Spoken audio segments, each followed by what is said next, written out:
Shalom, salam damai sejahtera di dalam Tuhan Yesus Kristus. Kita merenungkan satu bagian firman Tuhan dan menjadi satu refleksi buat kita malam ini. Mazmur 18 ayat 1 sampai ayat yang ke-4. Untuk pemimpin biduan dari hamba Tuhan, yakni Daud, yang menyampaikan perkataan nyanyian ini kepada Tuhan pada waktu Tuhan telah melepaskan dia dari cengkeraman semua musuhnya dan dari tangan Saul. Ia berkata, "Aku mengasihi Engkau, ya Tuhan, kekuatanku. Ya Tuhan, bukit batuku, kubu pertahananku dan penyelamatku. Allahku, gunung batuku, tempat aku berlindung. Perisaiku, tanduk keselamatanku, kota bentengku. Terpujilah Tuhan, seruku, maka aku pun selamat daripada musuhku." Saudara yang kekasih dalam Tuhan, apa yang dituliskan oleh Daud di sini di dalam Mazmur 18 ini, ketika dia mengungkapkan bahwa Tuhan telah melepaskan dia dari cengkeraman musuh, bahkan dari tangan Raja Saul. Yang menarik, ini menjadi satu nyanyian syukur, ya. Tapi kita akan sama-sama dalam satu refleksi yang saya buat dalam catatan saya pada tanggal 5 Oktober 2010. Ya. Dengan satu judul, pertolongan yang tepat. Saat krisis kehidupan melanda kita, sangat penting bagi kita pertolongan yang tepat. Hanya Tuhan yang memberikan pertolongan. Hanya Dialah yang menopang saat krisis kita alami. Dalam kesesakan, berserulah padanya. Tuhan selalu mendengar seruan kita. Dalam pencobaan, peganglah janjinya. Yesus selalu menyertai kita. Hadapilah krisis bersama Tuhan. Dialah pertolongan kita yang tepat. Berharaplah dan bersandarlah padanya. Yesuslah andalan yang terbaik.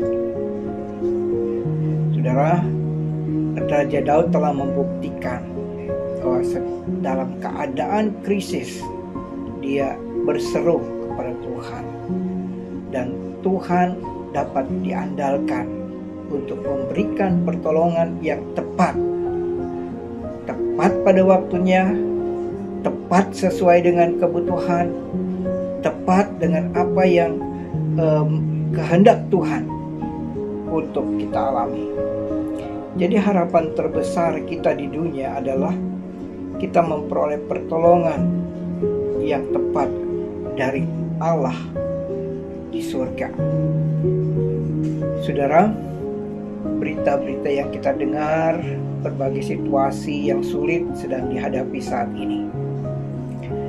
Ada bencana banjir, ada krisis secara ekonomi di beberapa wilayah di dunia ini, terjadi penjarahan besar-besaran, dan bahkan harga-harga bahan pokok naik. Saudara, tidak mudah. Pemerintah, orang-orang yang bertanggung jawab dalam hal ini sedang menghadapi situasi yang tidak mudah.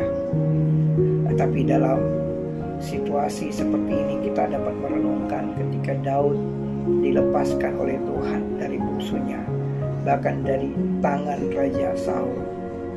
Raja Daud dalam masa pengungsiannya pun menghadapi situasi-situasi yang tidak mudah. Ada orang-orang yang menolong dia, membantu mencukupkan kebutuhan makanan. Ada perlindungan dari Tuhan terhadap serangan-serangan musuh yang dihadapi. Bahkan usaha pembunuhan yang direncanakan oleh Saul, Tuhan sendiri yang melindungi Daud. Saudara, apapun masalah yang sedang kita hadapi, malam hari ini saya ingin mengajak kita untuk lebih sungguh-sungguh kepada Tuhan. Karena Tuhan yang jauh lebih tahu apa yang sedang kita hadapi. Dan Tuhan punya cara untuk menolong kita. Percayakah kita kepadanya? Apakah kita sungguh-sungguh mengandalkan Tuhan di saat krisis yang akan kita hadapi atau yang sudah kita hadapi? Apakah kita berseru kepada Tuhan?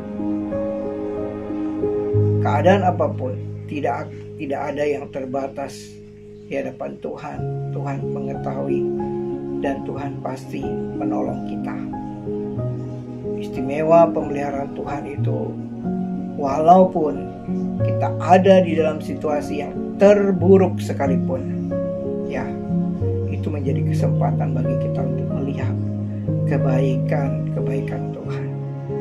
Kuatkan dan teguhkan hati kita dalam melangkah ke depan, dan tetap pegang teguh janji Tuhan bahwa Dia menyertai kita sampai kesudahan alam ini. Dan biarlah hidup kita selalu ada di dalam naungan kasih Tuhan yang memberi ketenangan buat kita. Tetap dekat dengan Tuhan. Apapun situasi yang ada, jangan membuat kita jauh dari Tuhan. Tetap datang kepadanya. Tuhan Yesus memberkati. Selamat malam, selamat beristirahat. Tuhan pulihkan, esok pagi bisa bangun dengan kekuatan baru. Tuhan Yesus memberkati. Amin.